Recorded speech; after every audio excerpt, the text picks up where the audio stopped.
Hello and welcome to the MSTieCast. I'm Toby Mobius. I'm Joshua McLeod. And I'm Justin Toner. And we have a very, very special guest for this episode. As I said last time, I'm probably more excited about this than I have been for any other guest on the show. A fan of ours on the IMDb board got in contact with her and asked her if she wanted to do this, and she did, and she's awesome. Miss Jackey Raye Neyman-Jones. Hi. Welcome to the show. Thank you. Glad to be here. It's awesome to have you. Yes. How are you doing tonight, ma'am? I'm doing great. Really great. Glad to hear that. So I guess without any further ado, we'll start off with the questions. All right. Okay. As this is a Mystery Science Theater podcast, I guess I have to say, what did you think of the episode? Of Manos? Of the MST at Manos. I grew up looking for Manos my whole life. I mean, my dad and I, my family, we saw it at the premiere, of course, in 1966. But then, it's a pretty deplorable situation, and everybody kind of disappeared after that, and we never got a copy of it. Far in the days before video or DVDs or even cassette players, for that matter. So many, many years went by, and thought it was gone forever. My high school friends still remember me talking about it in school. But I looked for it and had given up. And then one day in, January 30th, 1993, my dad called me. He was living in Oregon, on the Oregon coast, and I was in Northern California, married and had a young son. And he said, "You're never going to believe what I just saw on TV." He'd been a Mystery Science Theater fan and been watching it on a Saturday afternoon and falling asleep in his easy chair. Then he heard some familiar music and opened his eyes, and there he was, and he was just shocked. So he called me, and I missed that episode, but I called the 800 number on the bottom corner of the Comedy Central channel, just hoping that I'd get a lead on it. And this young man answered the phone, and long story short, he sent me a VHS copy of it. So that was the first time I'd seen it since 1966. So I was just thrilled to get my hands on it after all those years. And I watched it, and I was just relieved. I was just happy to see it again, and I put it away and thought that was the end of it. And then obviously it wasn't the end of it. No. What was your reaction when Mr. Munch said he wanted to do a sequel to it? Someone on Facebook had alerted me to this video, a music video of a guy doing a Manos spoof to the tune of Take It Easy, Manos style. He did Take It Easy Manos style, and I thought it was pretty good. So I connected with him like I do everybody doing Manos stuff. I love it. So I connect with people. If they don't connect with me, I'm just not trying to get in on people's business, just really excited about what people are doing. I just love what Manos has inspired. So I contacted him, and he was pretty excited, and one thing led to another, and he said he was doing he was going to do just a small, like a short movie, just something kind of a spoof, and asked if I wanted to be involved in any way, which of course I said yes. And then it turned into this feature film, and he ended up getting a hold of he got me to get a hold of my dad and got my dad to agree to do a cameo. And I was playing the lead, Debbie, as a grown-up. And he got a pretty good cast and crew together. He got Gene Snitsky of WW, World Wrestling fame. He got Ryan Jimmo, who's a MMA fighter. He got a hold of Diane Marie, who had played my mother. I mean, he pulled it together. It was pretty amazing. And we shot probably about a quarter of the film before everything fell apart. Things got pretty bad. I mean, it got pretty ugly. It was one of the dark times my involvement with things Manos. So that's never going to happen, unfortunately, for all the people that put so much time and energy into it. It's really kind of sad that didn't happen. Yeah, he turned out to be kind of an odd duck. I'll leave it at that. So let's just say that was one of the dark times of the Manos inspirational projects. Fair enough. Well, to go on to a different Manos-inspired project, the Blu-ray restoration that was done. What'd you think of it?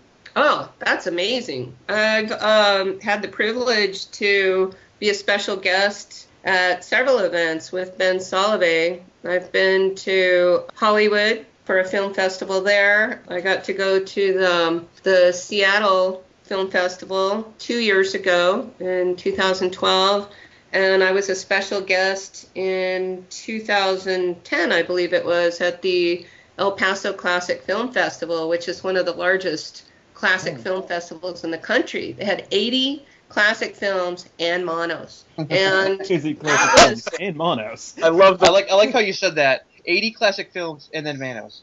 Yeah, well, I mean, for instance, on their website, I thought this was the most amazing thing when I looked at their website before I went, and the list of special guests. It was Al Pacino was the headliner, and Tippi Hedren was there because they were doing The Birds.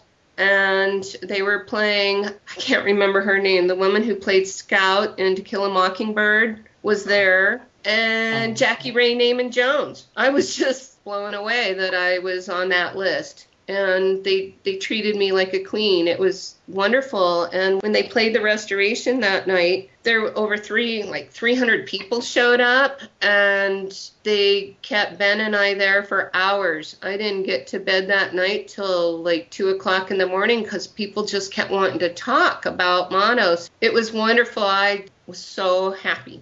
I love the restoration, though. It's coming out. I've seen it several times, and what I have to say about it is, the MST is great, but the copy that they have and the fact that they're talking over it is fun.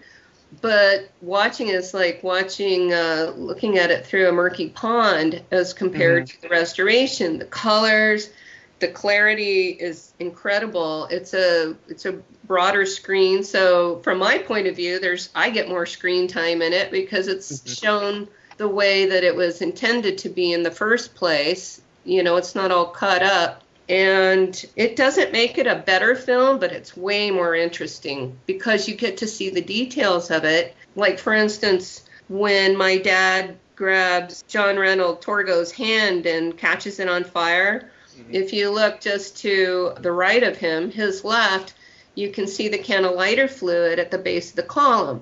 So, you get to see things that you can never see otherwise. It's really cool. Really cool. Synapse Home Video will be putting it out. I found that out. Synapse. Okay. Do you know when that's coming out? Yeah, I don't. I March. don't know, but March? I Oh. believe. Don't quote me I on that. told you, he knows everything. Okay. Well, what I'm excited about, besides seeing it again, I actually have a screener copy, so I showed my boyfriend the other night so he could see it. But there's all these extras and interviews and such, and Ben had come to Oregon and interviewed my father and I, and he'd interviewed Diane.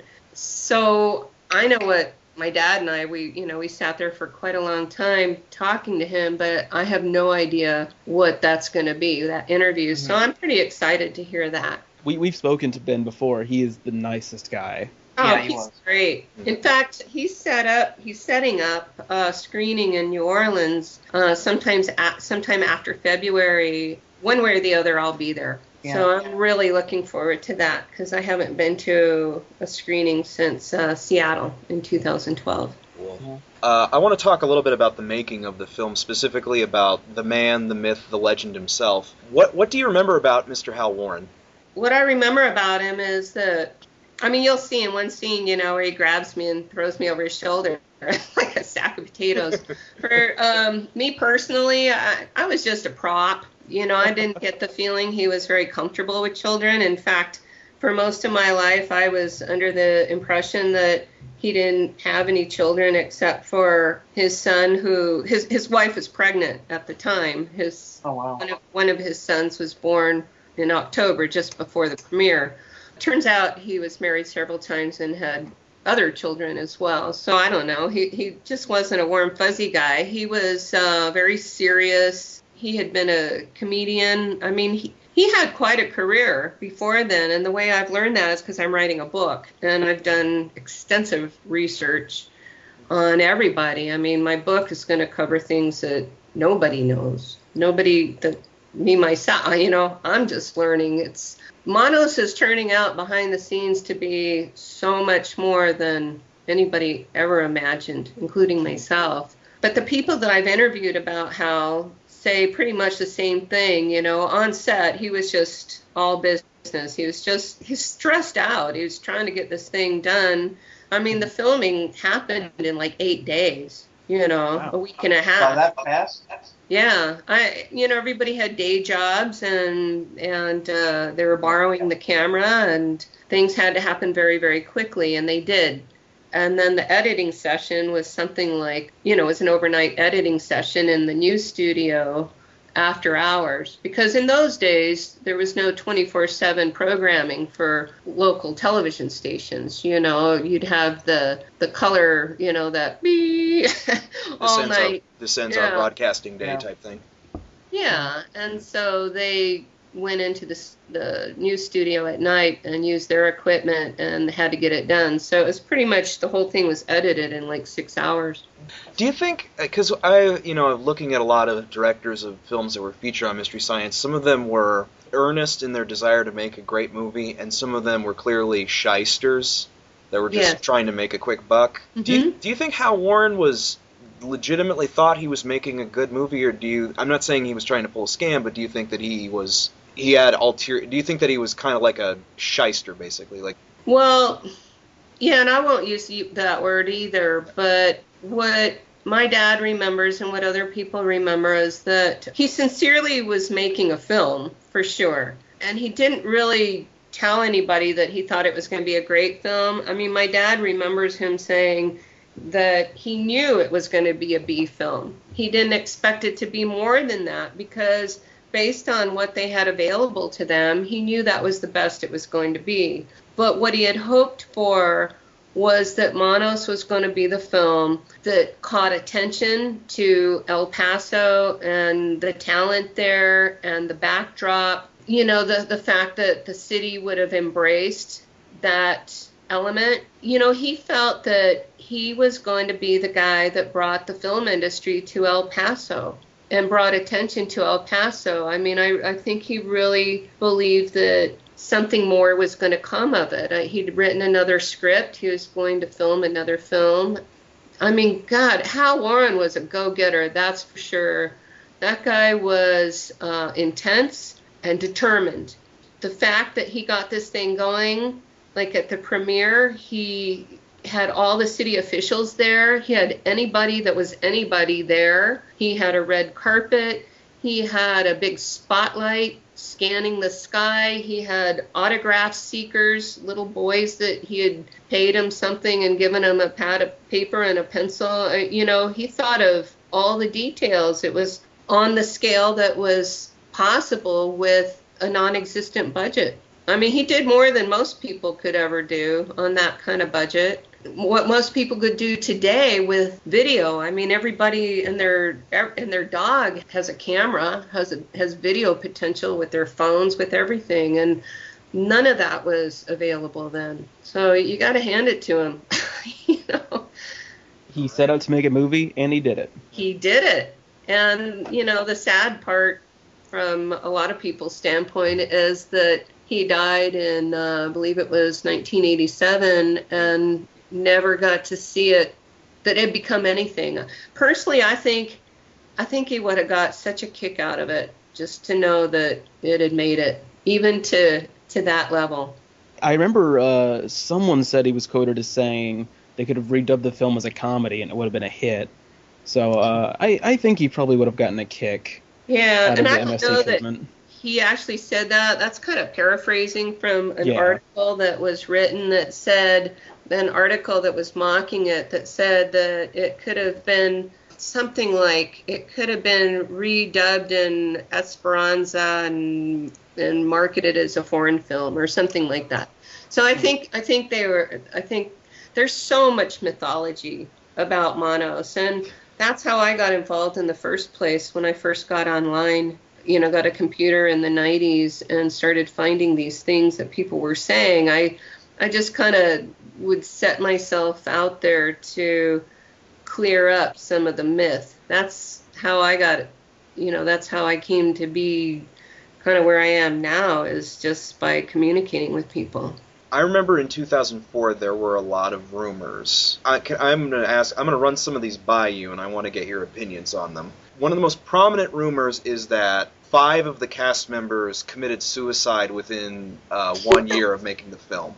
No. John Reynolds committed suicide 1 month before the premiere, and that's it. Nobody else has committed suicide. There is a rumor that there was a sequel. I remember this distinctly. There's a rumor that there was a sequel made in 1968 by a Mexican company. Are you? No. No. Okay. I haven't heard that one, by the way. That's interesting. I haven't heard that one either. I remember that's reading. a new one to me. I remember reading it on IMDb in 2004. It's not there anymore. So. Oh, Yeah, I sincerely doubt that. Yeah. Manos, the Cactus of Fate. Yeah, prickly. It's a prickly film. Ooh. I don't think I've ever gotten a straight answer to this. I don't even know if he could answer this himself. There is a rumor that Quentin Tarantino owns like a 38mm copy of Manos, and it's like his favorite movie. Have you heard this rumor? Right, not true. Ben Soliday cleared that one up because Ben knows where the original copies are, all of them. I mean, he's tracked them all down. He knows where they exist. And he also had the opportunity, I don't remember if he asked Quentin directly, but anyway, no. Quentin Tarantino, in fact, the theater in Hollywood where we did the restoration screening in 2010, I believe it was, 2011, is partially owned by Quentin Tarantino. And I remember being really excited, thinking, oh, maybe he has a hand in us being there, and that maybe he'd be there, which he wasn't, but I don't even think he was aware that it was being screened in that theater. So I would say pretty definitively no. The rumor that Torgo is a satyr, that he has cloven hooves. Absolutely not. My father did all the sets, costumes, props, makeup, dog, child. My dad did pretty much a lot. And I was there in his studio when he made Torgo's knees. And I've talked to my dad several times about this, and absolutely not. It's just that Torgo is to be different. And humps had been done, shoulder humps had been done. So my dad had no budget for any of the work that he did, none. All of it came out of his own pocket with a promise for his future payment. My dad was executive director of the local boys club, and my mother was a school teacher, so we didn't have any money either. So my dad did the best he could with what he could come up with. Torgo's whole costume came out of my dad's closet. Those are his welding coveralls, his hat, his jacket, and the knees he made out of baling wire and upholstery foam. But no, he was never meant to be a satyr. And finally, a rumor that was stated in the documentary Hotel Torgo that everyone involved with Manos either died or mysteriously disappeared. How do you react to the claim that you have mysteriously disappeared? Well, what I find so interesting about that is that the Manos historian at the time was Richard Brandt, and he and I had been in contact. He'd done a couple of online articles and had interviewed me. Growing Up Manos, The Hand That Time Forgot, are the titles of his articles. Well, he had been interviewed in Hotel Torgo, so he contacted me and said, hey, these Canadian guys are doing this documentary, and here's their phone number. So I called them, and when I called them and introduced myself, I thought they'd be kind of excited, but they weren't. They were just kind of lackluster and went, "Oh, yeah, well, we'll get back to you," which they did not. And then I forgot about it, and years go by, and somebody said, "Hey, you got to check this out." What I find really interesting is if you look at the credits, they credit me as Jackey Jones, my married name, which I was married at the time. So, of course, I was alive, and they knew it. And so I've teased the hell out of them. I've tried to draw them out with these interviews, but they've so far remained quite silent. But it's kind of silly. Obviously, I'm not dead. Neither is my father. Neither is Diane Marie. And everybody else died of natural causes. Bernie Rosenblum, he's still alive. Because they put that document. I'm holding in my hand the Shout Factory Mystery Science Theater Manos: The Hands of Fate DVD. And on this DVD, they put Hotel Torgo on it, which surprised me considering that it was made in 04, 05, and that a lot of the stuff that was said in that movie has since been debunked. Well, it's just more Manos fun. What the hell? Well, I have a question. I was wondering, after the movie was done on Mystery Science Theater 3000, were you surprised people becoming aware of the movie kind of exploded in that, that so much stuff has come of it? Everything from screenings and parodies, imitations, stuff like the Manos: The Hands of Felt, the performance of the movie, that sort of thing. Were you really surprised how it took off like that? Well, because I've been so closely monitoring and being involved with people and talking to people for so long, I've seen it grow slowly. I don't see it as an explosion, but it does surprise me. It's a crazy world. I mean, it's just crazy to me that I personally can achieve some sort of fame off of something like this, and I absolutely love it. Like when Brian Cook did the play in Portland on stage and contacted me March 2012. He was in Portland and he found out that I lived just an hour and a half from Portland and called me and said, "Would you like to be part of this project?" And I was able to do it and be in the play as the voice of Debbie. It was, poetic justice since all the women's voices were dubbed, and that was the greatest horror for me, was having that middle-aged woman's voice come out of my mouth.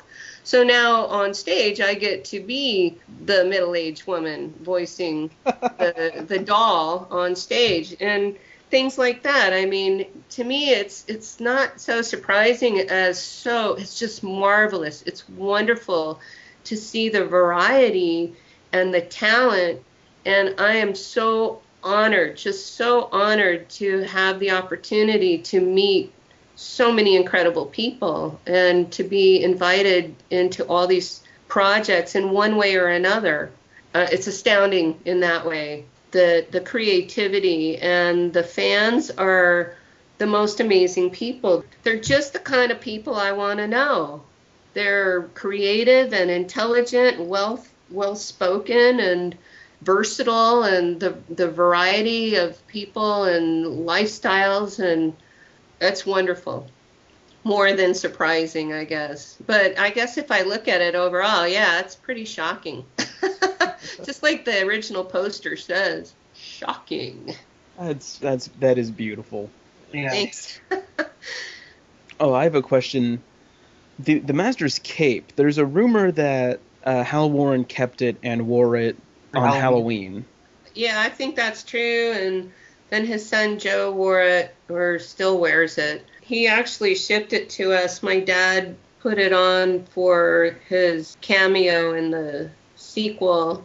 Fortunately, I have personal photographs of that, because when it got shipped and my dad and I opened that box and got to handle that robe for the first time in 45 years, it was pretty awesome, because as I said, all the props and costumes, everything that my dad made came out of his own pocket. So at the end of Manos, Hal just kept it, and Dad never got reimbursed or anything for it. My mother made that, by the way. I don't know if you know that. Yep. Oh, that's cool. Did not. Yeah, my dad designed it, my mother made it, and well, now you've looked at my Etsy site, or somebody there has, I but have. I'm making those, and I'm doing limited edition. Right now, I just finished the 9th one. I'm only making 100 of them. They're signed in limited edition, numbered and signed, just the way my mama made it. But I mean, it really is, because I was quite the observant child, and I remember them making it, laying it out, and designing it. And I tell you, you know, I was just saying the other day that robe, it's so beautiful. I mean, it's so iconic that I have to think that robe itself is one of the reasons that Manos has gotten to where it is, because anybody who wears that, if you know Manos, dang, you know that robe. I mean, how can you not know it? With those big hands, it's pretty awesome. It really is. So now that I'm making them, you know, now I have my own, so I'm happy. This is something I've wondered about for a long time, and this is a question I've asked a lot of people. This is more of a plot question. The Master's living in this forest. He's living in the desert. He's got all these wives. Did he really have magical powers, or was he just some psycho cult leader? That's a good question. Yeah, he was meant to have magical powers. And that's how it's usually interpreted, is that he's kind of in another dimension, and that makes sense. You know, my dad says about the script that nothing was really clear. I mean, it was pretty basic. And, you know, my favorite thing my dad said is, you know, his speech, "Oh, Manos, God of primal darkness," you know, that speech. My dad wrote that. I mean, to me, that's the best dialogue in the whole film. Yeah. Because Hal had no dialogue for him. He just wanted Dad to stand there with his arms out, which he did quite a lot during the film. But Dad said he wrote that because, you know, he needed something to do. There was a lot of nobody really knew what they were supposed to be doing, and there wasn't much direction. So it's hard to say how deep the plot went. Mr. Warren just kind of wanted a dime store Dracula to kind of stand there and extend his arm and look menacing, essentially. Yeah, I don't think he thought it out all that deeply, personally. I mean, the more research I've found that Hal had quite a bit of experience on stage, and that he came from a family who had show business connections, but he had never really done a lead part. He'd never directed anything, and nobody there had ever done film, with the exception of Bob Guidry, who was the local television, one of 3 channels in El Paso. He was a newscaster and cameraman for a local television station. But that was it. I mean, that was the only film experience anybody had. Although my dad and John Reynolds and William Bryan Jennings, who played the sheriff, they all had a lot of experience on stage. This has been said about Manos many times over. Is Manos really the worst movie of all time? From my standpoint, no. And that's why it's so hard for me when people who are not fans already want me to watch it with somebody who's not a fan, or they want me to explain it to someone. I always get challenged on that, and I feel kind of defensive about it, because I'm not the one that said it was the worst movie ever. I mean, honestly, I was an extra in The Curse of Bigfoot, and that film is way worse than Manos. I've never even seen it all the way through. It's so horrible. Wow. Yeah. I was going to ask you about it. Oh, yeah. That's about all I need to know. See, my drama teacher, friends with the people putting that together, and we came in on a Saturday, and my drama class did that at high school. Yeah. But no, there's a lot of films way worse than Manos. It's just, I mean, the fans are so proud of that title, and so am I, because it would be nothing if it hadn't achieved that status. But the truth is, it has so much more than that. Because if it was, it's really bad. Don't get me wrong, it's really bad. But it has so many interesting elements that, like, what's the guys from MST said early on, or somebody said, it's like a train wreck. You just can't look away. Oh, I think I agree. I'm not going to speak for Toby and Josh, but I agree with you. I mean, having watched a lot of stuff that was on MST3K and many other bad movies, I can definitely say I've seen many movies that are even worse than Manos. But there are things about it that I get a kick out of. Torgo is one of the big things. Is that character and just his performance. There's like a charm to it for me. I mean, I just get a kick out of it. So it kind of entertains me a bit. So it's not just so many elements. It's just it's uncomfortable. It's not that it is really bad, but it's just really uncomfortable to watch. It's so awkward. That's a good word. Awkward is the best word to describe it. Honestly, I feel that It'd be the most awkward film ever made. Yeah, I'd say it's one of the more awkward films to be made. Honestly, I think, like, for a movie that a man made on a very small budget using the resources available to him, it came out pretty well. Like, consider all these, way bigger budget films that come out and they're just awful. I think those are worse just because they have so many resources but such ineptitude that it just falls apart. Right. They don't have an excuse. Exactly. Yeah, and the more I watch Manos, I mean, really, I met people that meet me, and it just cracks me up. They get a little bit starstruck, which really cracks me up because I'm just me. But they'll say something like, I've watched Manos 200 times. I'll say, well, that's like 195 times more than me, I mean, not now. I've seen it more than that now. But the truth is, the first 5 or 6 times I watched it, it was painful to watch. And I only watched it because somebody I was with insisted on it. I had a boyfriend once that just kept pressing, let's watch it. No. Finally I went, okay, just wore me down. 5 minutes in, he looks over and he goes, this is bad. And I said, I know. 5 more minutes, he goes, no, really, this is bad. I go, I know. But the more I watch it, especially the restoration, I start understanding it more through the fans' eyes. Honestly, it's the fans who have taught me the appreciation for it, because I always thought of it as a family film. I mean, my family film. I was about to say. I was like to say, wait a minute.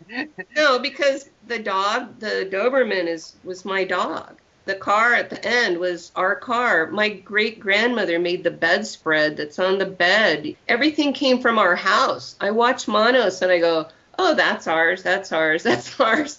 And then my dad's sculptures, his hands sculptures and his artwork. To me, it's a glimpse into my own history, my family.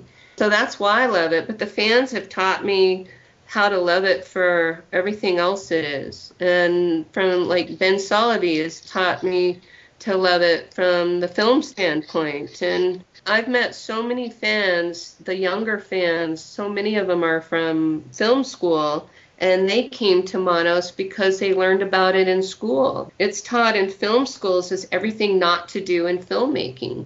And to me, that's fabulous. I love that. I didn't know that. I didn't know they actually showed that in schools. I've met so many film students that's how they learned about Manos. Everything not to do in filmmaking. Oh, okay, yeah. Yeah, this is how not to make a good movie. Exactly. Oh, well, yeah, I like to say, if you can't be the best, make the most of being part of the worst, And I've met so many amazing people. I've had the opportunity to be involved in all these different projects. Rachel Jackson, who did Hands of Felt, she and I have become good friends. I got to go up as a special guest to that. That was so much fun. And she's also a musician. She just finished a music video, which I have a small part in. And a prequel to Manos has just gotten finished. It should be out soon, called The Rise of Torgo, and I have a cameo in that. I got to be in the stage production, as I said. I've been able to fly around to the country to different screenings. I'm filling out my applications for different cons. I want to be a guest at conventions, and I've just met the most amazing people, and none of this would have happened if it weren't for Manos. I mean, I'm just so blessed and honored to be part of this. So, God, yes, I have a sense of humor about it. There are a lot of people that are involved in bad, in quotation mark, movies that do not have senses of humor. Yeah. Hey, tell me about it. I'm writing my book, and I've got a handful of people that, for instance, I have found 2 of the wives, and I found other people, and just trying to get them to respond and talk to me is like pulling teeth for some of these. And I know they'd rather just forget it, but if I could just get through to them what I'm writing, I'm not mocking anybody. I want them to understand that this thing that they did way back then has so much appreciation and love. Like my dad and I, we have had nothing but love and appreciation from people. They love this thing. There's nothing to be ashamed of here. Everybody did the best we could, and, the people that were in Manos were like anybody who's an actor, a creative person today knows that if an opportunity comes along, you don't know where it's going to go, but you just got to go for it. You just have to. And actors are some of the most committed people. Once they commit to a project, they follow it through to the end, no matter what it looks like in the middle. And believe me, everybody that was on that set knew right away that this thing wasn't going anywhere, but they made a commitment and they had to finish it. They just didn't know how bad it was going to be. I mean, it was a sad night in that theater, I'll tell you. There was a lot of humiliation going on that night.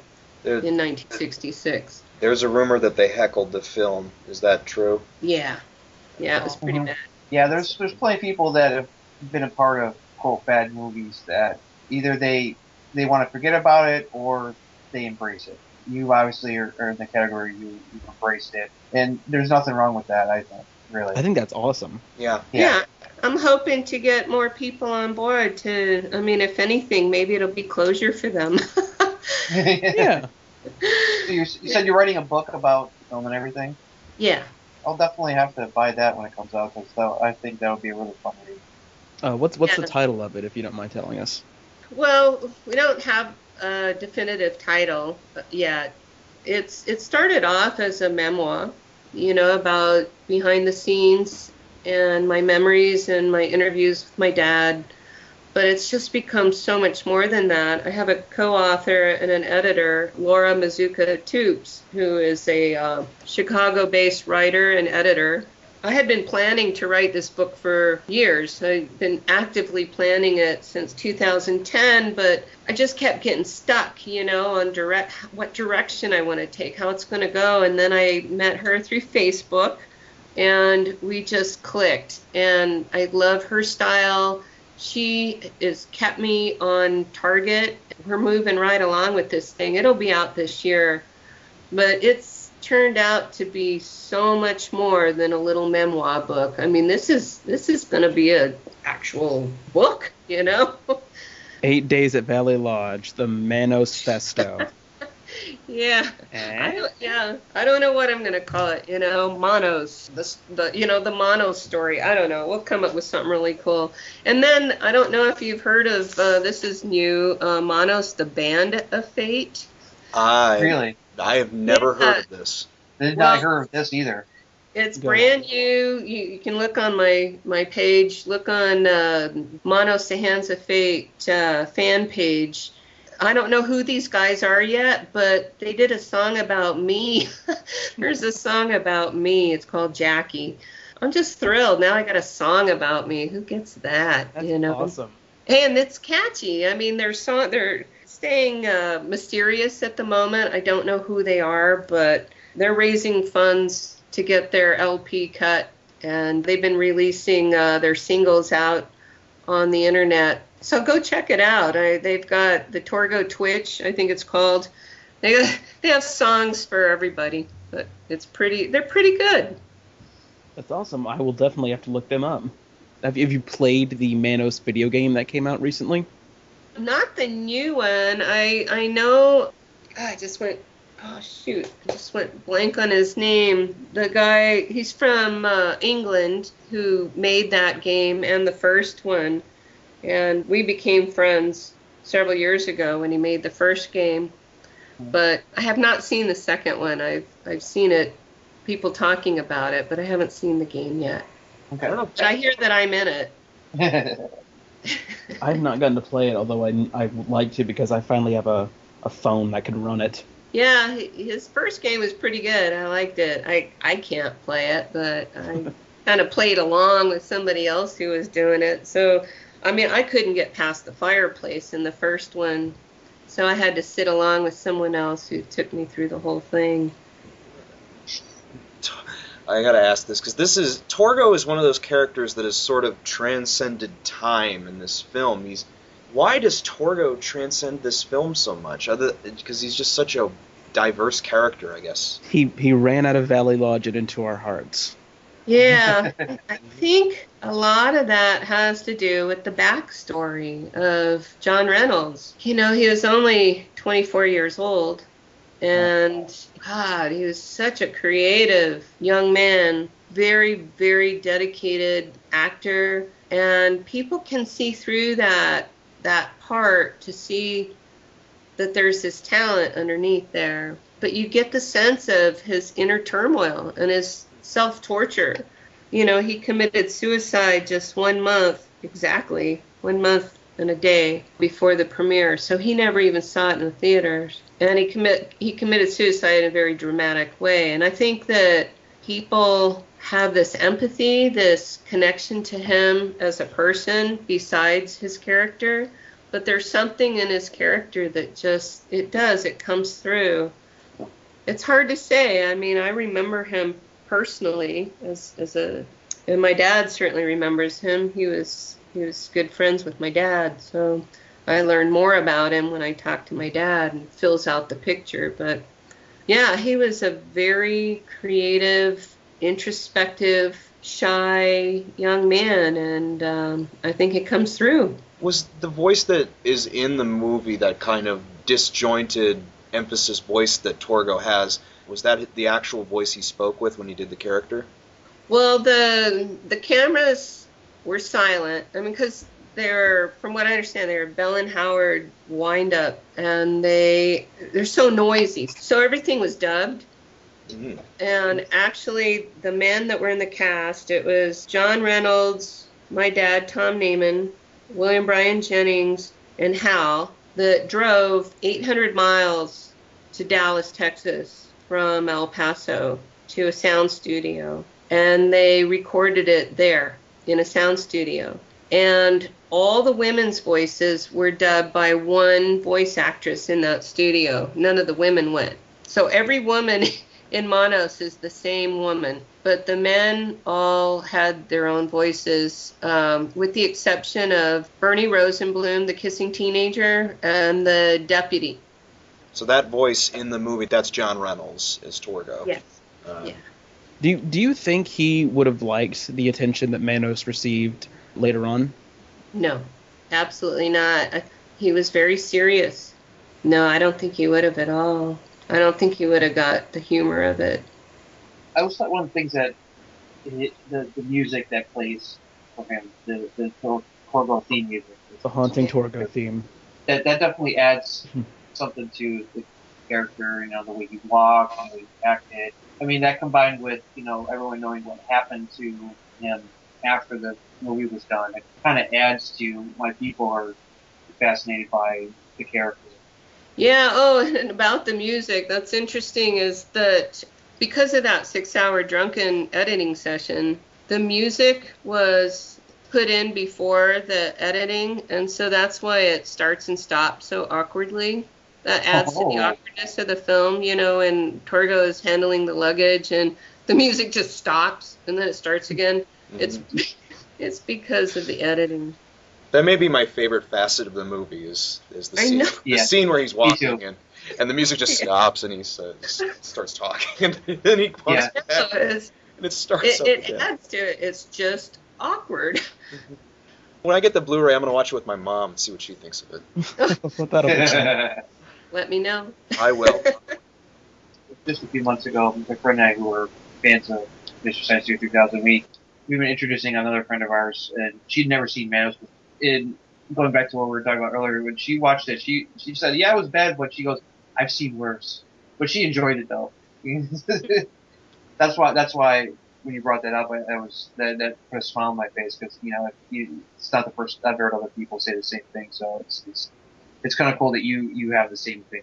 Yeah, and like I said, it's the fans who've really taught me how to appreciate it from a different standpoint. It's hard for me. It was just, I just wanted to see it because of the memories, of my family, my life. That was my life. My dad theater was his thing. That was my favorite part of being with him, was being in the theater and helping him run lines. And, that's how I learned to read, running lines with my dad for all the plays that he was in. So, yeah, I love Manos from that standpoint, but to appreciate it through other people's eyes has really enriched it for me, right? Made it so much more. I don't know if this has been verified, but one of the other rumors about the film was that you were paid with a bicycle and your dog was paid with dog food. 50-pound bag. Yep. Dang. That's a lot of dog food. It was my first bicycle. It was red and it had training wheels. And I still remember when my dad took those training wheels off and taught me to ride 2 wheels. That was my first bike. But yeah, we were the only ones paid. Be in Daddy's film or you don't get your bike. I was the convenient child, Yeah. It worked out that way. And, I was a kid that had a ride because my dad was in it. So, hey, get this kid out to the set, I was looking for, way back on DeviantArt.com, they had this guy doing photoshops of his dream cast for a Manos remake, and I got to the one of Torgo, and I noticed you commented on it. Okay. Remind me. You just said, let me know if you ever do the remake, your dad and yourself were interested. And I'm like, honestly, I could see a serious remake of Manos happening. Well, somebody is doing that, as far as I know. Somebody's working on that now. There was somebody working on one, and they've tabled it for the time being. At the same time, somebody else is also looking at doing a remake, but they're in secret stage right now, so I can't say one thing about it. Gotcha. Fair enough. But as usual, for me, when I find these things out, I go, hey, just let me know, I mean, I'm open to being part of pretty much almost anything. And if not, that's cool. I support it anyway. I'm not committed to, I don't have to be part of everybody's thing, but I'm just happy to be here. That's all. Well, that's very cool. And I did not know that someone was actually doing that, and I'm very excited about it now. Well, I hope they do, because just from talking to them, I think that they're going to do it right. They're authentic fans, and I think they're going to do a good take on it. I'm very interested to see where they go with it. Yeah, definitely. Well, I mean, so many different things have come from Manos. Like we've said, the puppet theater, the parody on stage, now the band. There was Manos Rock Opera of Fate out of Chicago. The game. I mean, there's just so many things that people come up with around Manos that is inspired. It's really interesting. It's a children's coloring book. I remember that. Oh, yeah, that too. Keith McCafferty in Florida did the coloring book. You've seen that? I've seen it, yes. No. Yeah, it's I good. haven't. I got a copy, and the sheriff, William Bryan Jennings, his son, Brian Jennings, and I have become good friends and met at different events because he was to be slated. He was in the sequel too. That's how I met him, but he bought me one for my birthday. It was so sweet. But I don't want to color in it. I don't want to mess it up. I'm an artist, you know. I'm sure I could do a good job, but I just kind of like to keep it pristine. I'll have to order another one. That'd be cool. Like show before and after. That's true. It showed Debbie's interpretation of coloring Manos. I just thought of that. Make There's a like note. there's clouds and rainbows everywhere. Unicorns, yeah. With the big friendly doggy. Oh, he's so Oh. sweet. That reminds me, the Doberman was your dog, right? Yeah, Shanka. What was his name again? Shanka? Shanka. Does that have a... Yeah. Who was Peppy, the other dog? Do you know whose dog that was? That was Hal's dog. Oh, okay. Yeah. I've never been able to find that out.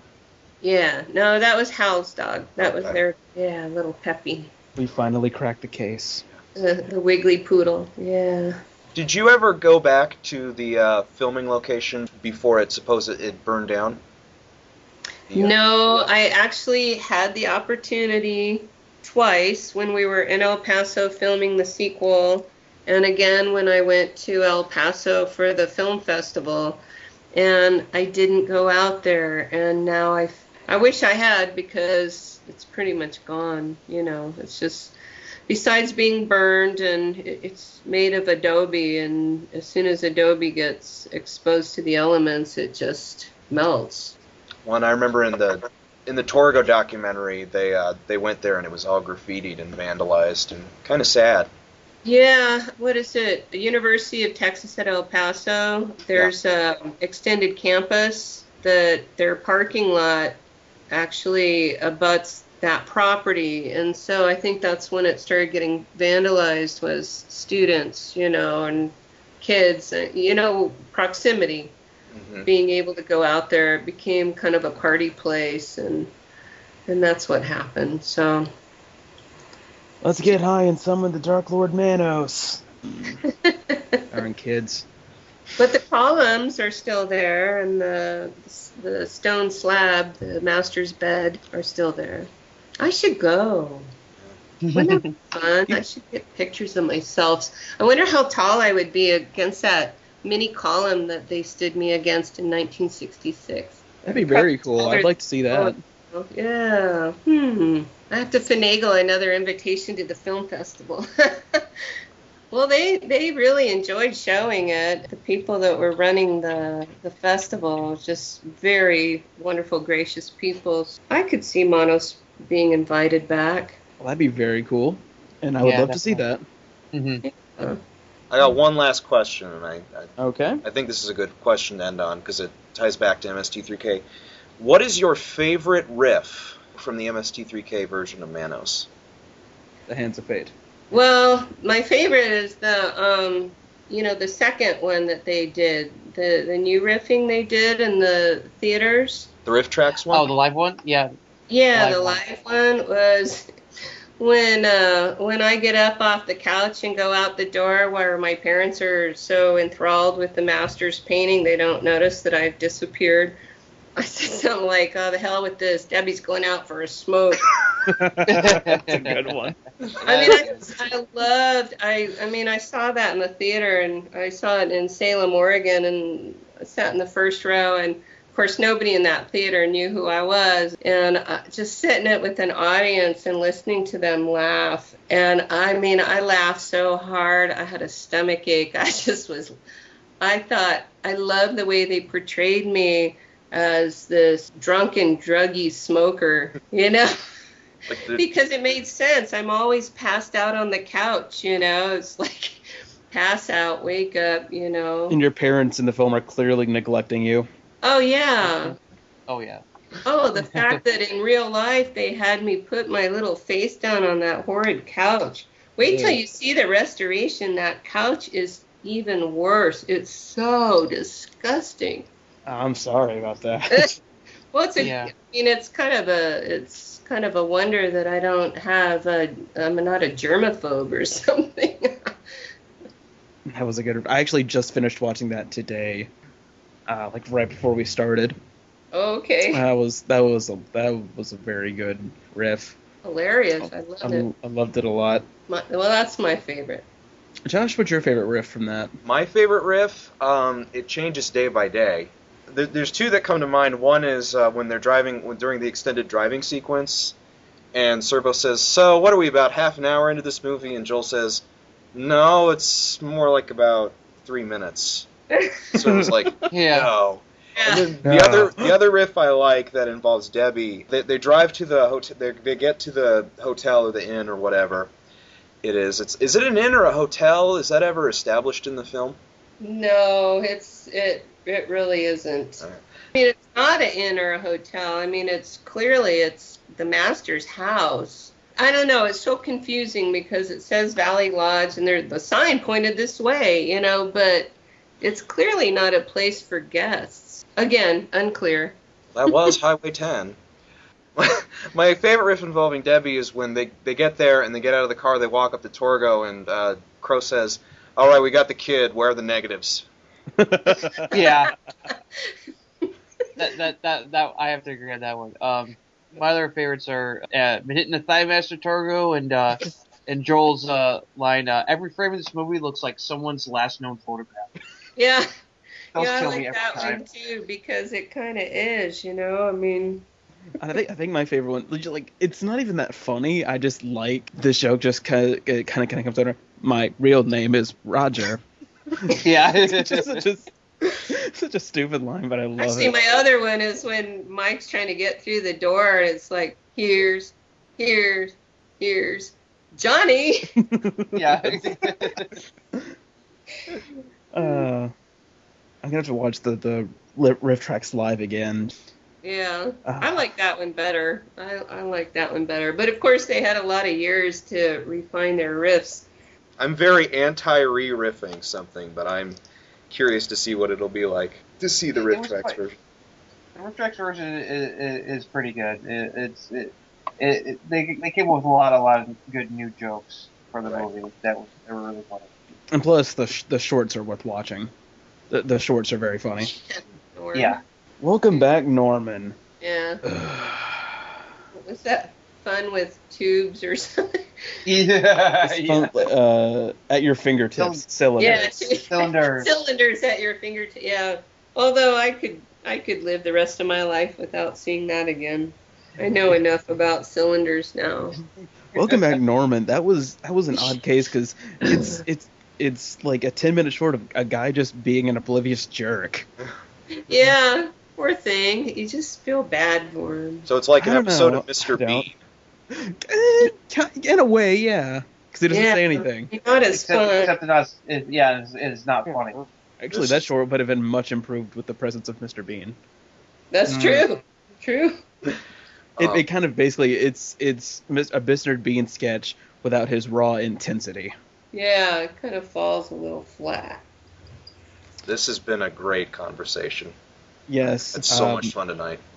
Yeah, Well, great talking it's been a real with you pleasure. guys. Oh yeah. It's been a real pleasure having you with us. Thank you. This was a lot of fun, and I learned a lot of stuff I didn't know about. Well, you had some great questions. You asked some questions that nobody had ever asked before, so that was great. That's what we strive for. Yep. Yeah. Good. Yeah. Well, you achieved. Hooray! Yay! All right. So I think that will just about do it for this episode of the MSTieCast. Again, thank you so much for appearing. This has been a blast. You're so welcome. Well, guess that's about it. I'm Toby Mobius. I'm Justin. I'm Michael. I take care of the place while the master is away. And I'm Debbie. And this has been the MSTieCast. Thank you very much for listening. And now the Manos Women's Guild will reenact the Battle of Pearl Harbor. Take care, everybody. Have a good night.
oh, the hell with this. Debbie's going out for a smoke.